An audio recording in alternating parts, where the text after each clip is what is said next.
저는 결혼한 지 3년 지났고 친구들보다 조금 일찍 결혼해서 아직 30살입니다. 진짜 아무것도 모르고 시집와서 지금까지 별의별 일을 다 겪어도 참으면서 살았는데 입 다물고 가만히 있었더니 저를 등신 호구로 아는 것 같더라고요. 지금까지도 그때 일만 떠올리면 너무 분하고 화가 나서 잠도 안 오고 속에 있는 이야기라도 끄집어내야 한이 풀릴 것 같아서 사연을 보내게 되었네요. 다른 사람도 아니고 바로 저희 시댁 식구들에 대한 이야기인데 어쩌면 인간들이 하나같이 그렇게 못 되쳐먹었는지 이번 일을 계기로 앞으로는 다신 시댁 식구들에게 정주는 일 없을 거고 시댁 행사 때마다 참석해서 미련하게 일해주지도 않을 겁니다. 제 나름대로 며느리돌이 다 하고 살기 위해 힘들어도 참았는데 이젠 진짜 한계인 것 같아요. 일단 제 이야기를 먼저 해드리자면 지금은 많이 괜찮아졌긴 한데 어릴 때부터 몸이 많이 약한 편이었습니다. 어릴 때는 진짜 빈혈이 심해서 초등학교 때 운동장에서 조회를 하다 보면 머리가 핑 돌고 정신 차려보면 양호실에서 깨어난 적도 있어요. 초등학교 중학교 때는 저를 맡은 담임선생님이 체육 시간이나 조회 시간에 따로 열애를 시켜주시고 교실에 남아있으라고 할 정도였죠. 그래서 저는 항상 약한 아이로 찍혀 있었고 본의 아니게 친구들 사이에서 왕따 아닌 왕따를 당한 적도 있었습니다. 중학교 졸업할 때쯤 더 이상 이렇게 살면 안 되겠다는 생각이 들어서 아침마다 일찍 일어나 운동을 하러 다녔고 부모님께서 먹는 것도 신경 많이 써주신 덕분에 고등학교 때부터는 남들 하는 만큼은 하고 살 수 있게 되었어요. 그때 좋은 친구들도 많이 만나서 잘 지낼 수도 있었고 제가 아무리 노력해도 선천적으로 체력이 많이 약해서 뒤처졌지만 중학교 때와는 다르게 친구들이 많이 도와주더라고요. 항상 제가 체력이 약하다는 것이 트라우마로 남았고 지금까지도 꾸준하게 운동도 하고 나름대로 노력을 하면서 살았기 때문에 일반인 체력 정도는 되는 것 같아요.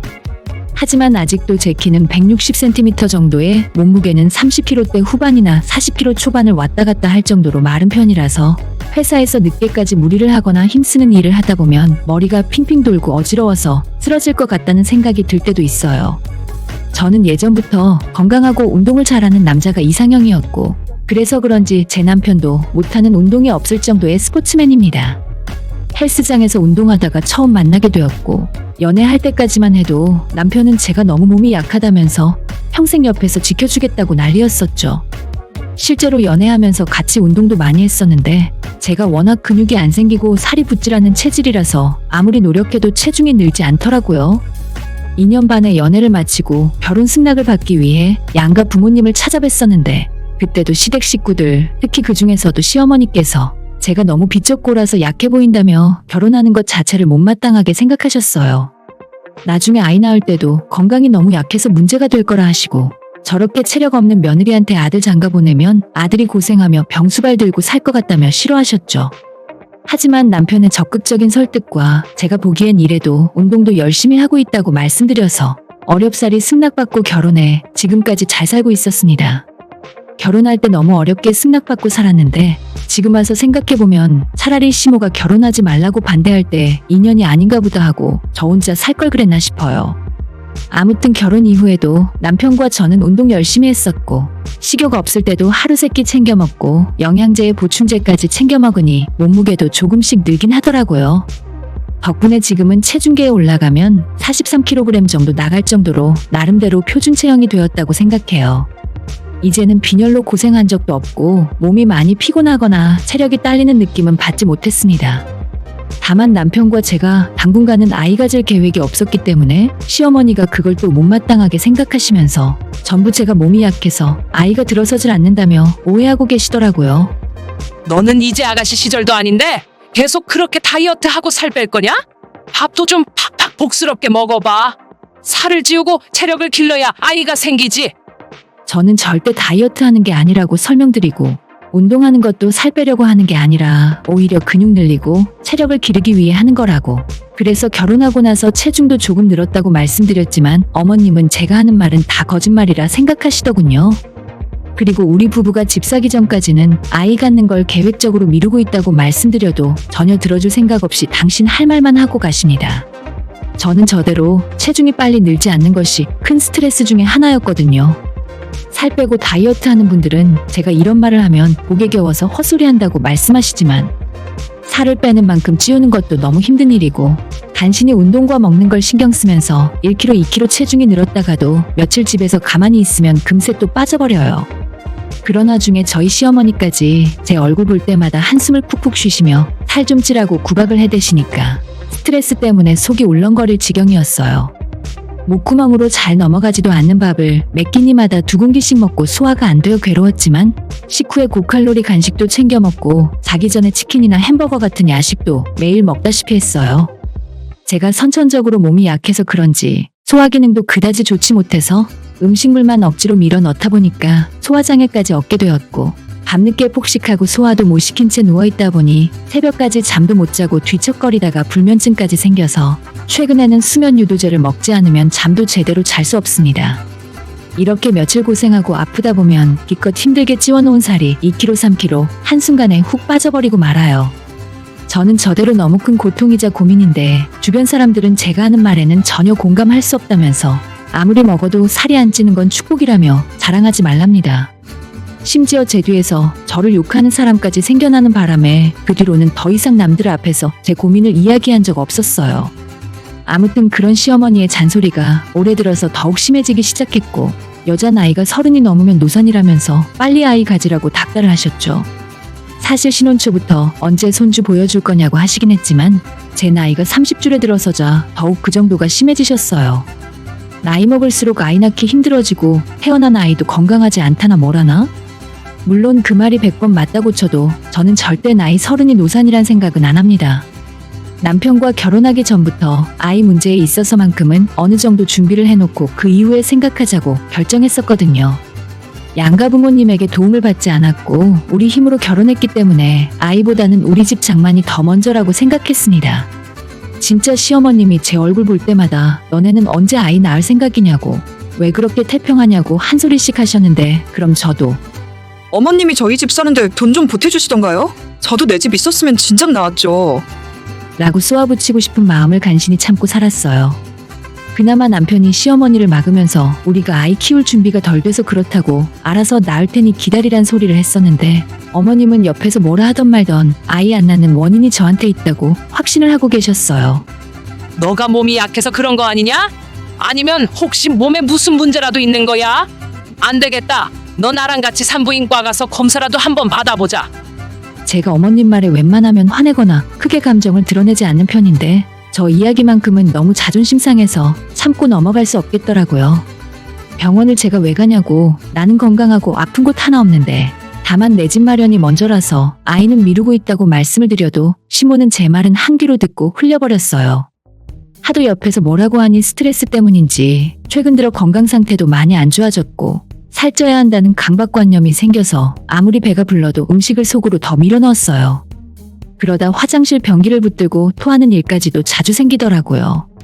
주변에서 안색이 안 좋다는 이야기도 자주 들었고 최근에는 주말에 집안 대청소를 하다가 소파 밑을 닦아내고 일어났는데 눈앞이 캄캄해지더니 어지러워져서 그대로 소파 위에 쓰러졌던 적도 있었습니다. 제가 중학교 이후로 이 정도로 정신을 잃었던 적은 처음이라서 저 스스로도 많이 당황했고 다행히 옆에 있던 남편이 저를 들쳐업고 바로 병원으로 달려가서 수액 하나 맞고 영양제 맞으며 안정을 취할 수 있었죠. 하지만 제가 스스로 너무 답답하고 불쌍하게 느껴져서 누워있는 동안 눈물까지 나더라고요. 남편도 답답하고 화가 나는 마음에 시모에게 전화를 걸어서 제가 스트레스 때문에 쓰러지기까지 했으니까 앞으론 잔소리 좀 작작하라고 따졌는데 오히려 시모는 그 이야기를 듣더니 거봐라. 역시 며느리 체력이 약해서 문제였어. 기다려봐라. 내가 보약이라도 한 채 지어다 주마. 하시면서 며칠 후에는 한의원에서 살찌는 한약까지 지어다 주셨습니다. 그것조차 제게는 또 다른 스트레스였지 고맙다는 생각이 전혀 들지 않았어요. 그때 이후로 남편도 이대로 두면 안 되겠다고 생각했던 건지 당분간 어머님에게 집으로 오지 말라고 못을 박았고 다행히도 몇 달 동안 얼굴 안 보고 사니까 몸 상태가 좋아지더라고요. 잔소리를 안 들으니 다시 혈색도 금방 돌아왔고 끊었던 운동도 다시 시작하면서 체중도 늘고 몸이 한결 가볍고 편해졌죠.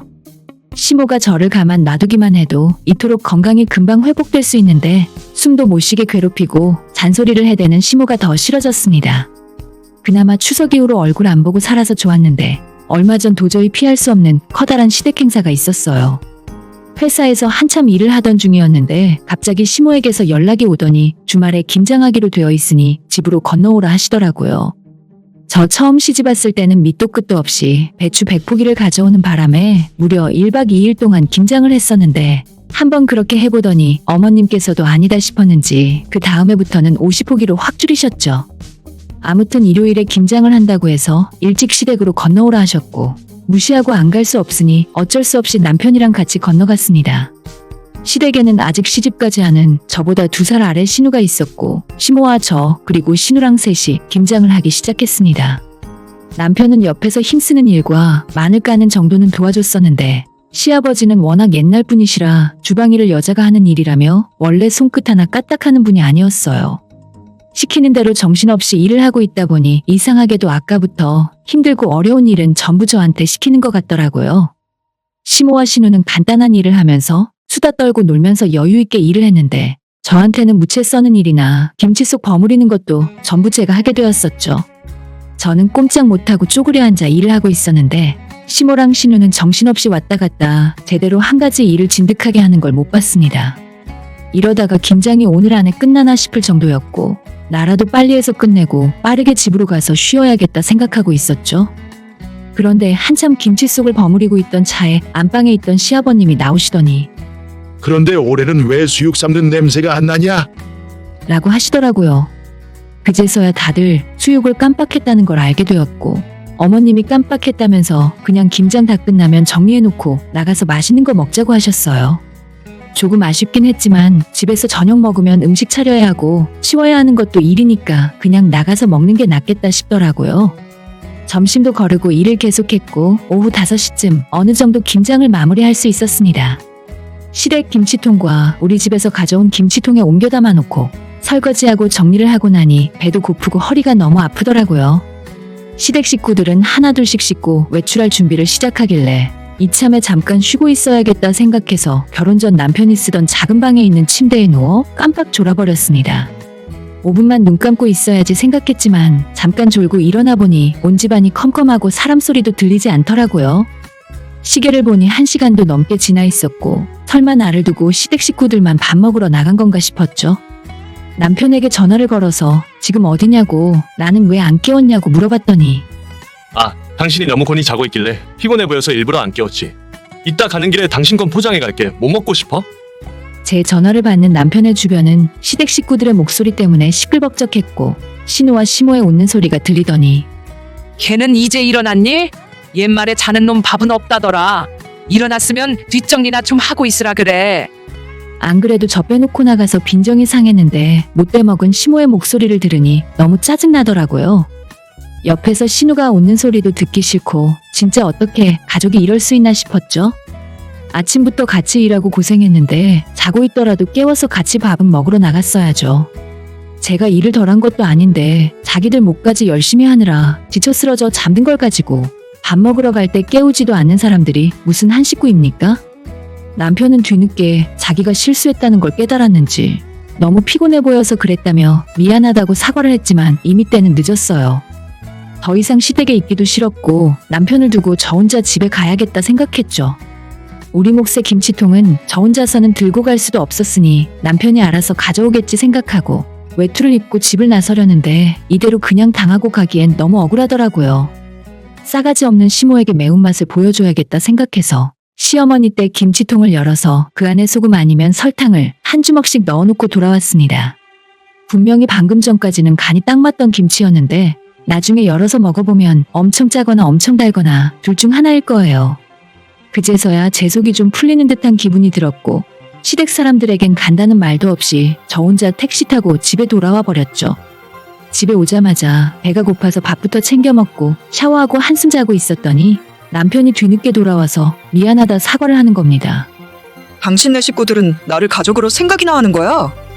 남편은 저한테 미안하다고 계속 사과를 하고 진짜 제가 너무 피곤해 보여서 나중에 따로 저녁거리를 포장해다 줄 생각이었다 하더라고요. 그 말이 변명이나 거짓말로 들리진 않아서 남편은 한번 용서해주고 넘어갔습니다. 당장 그날에는 시모가 김치통을 열어서 확인하지는 않았는지 별다른 말 없이 넘어갔는데 며칠 후에 회사에서 일하고 있는데 시모에게 전화가 오더라고요. 야, 너가 우리 집 김치에 소금 넣고 갔냐? 저는 마치 듣도 보도 못한 일인 것 마냥 시치미를 뚝 떼고 대답했어요.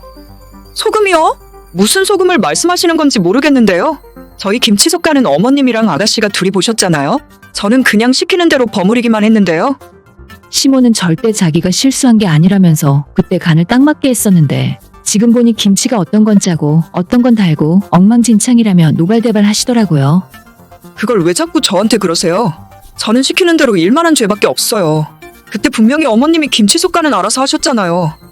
전화기 너머로 시모의 목소리가 울그락불그락 화를 내는 것이 느껴졌지만 더 이상 저한테 죄를 물을 증거가 없었기 때문에 씩씩거리다가 끊더라고요. 그러고 나니 속이 좀 풀리는 것 같기도 하고 엉망이 되어버린 김치 붙들고 쩔쩔매고 있을 시모를 생각하니 쌤통이다 싶었죠. 제가 뭘 어떻게 했다는 확실한 증거도 없는데 더 이상 뭘 어쩌겠어요? 그동안은 제가 말 잘 듣는 착한 며느리였기 때문에 스트레스 받는 일이 있어도 속으로 참고 삭히고 살았는데 왜 그렇게 바보같이 굴었나 싶네요. 아이를 낳아도 제가 남편과 상의해서 알아서 낳을 거고 제가 살이 찌든 빠지든 더 이상은 시어머니 잔소리를 가만히 듣고 있지 않을 겁니다. 내년부터는 저희 집 김치는 친정에서 얻어다 먹겠다 하고 김장도 안 갈 거예요. 결혼할 때 어머님에게 실반지 쪼가리 하나 받은 거 없었고 앞으로도 저한테 콩고물 떨어질 것도 없는데 무작정 시댁이라고 굽히고 들어갈 이유는 없더라고요. 제가 남편이랑 행복하게 살려고 결혼했지 시어머니 비위나 맞춰주려고 결혼했으니까 살이 빠지든 말든 신경 쓰지 마시고 뱃살 툭 튀어나와서 시집도 못 갈 것 같은 어머님 딸내미 앞길이나 걱정하셨으면 좋겠네요. 오늘의 사연은 여기까지입니다. 구독과 좋아요, 알림 설정 부탁드려요. 다들 행복하시고 좋은 하루 되세요.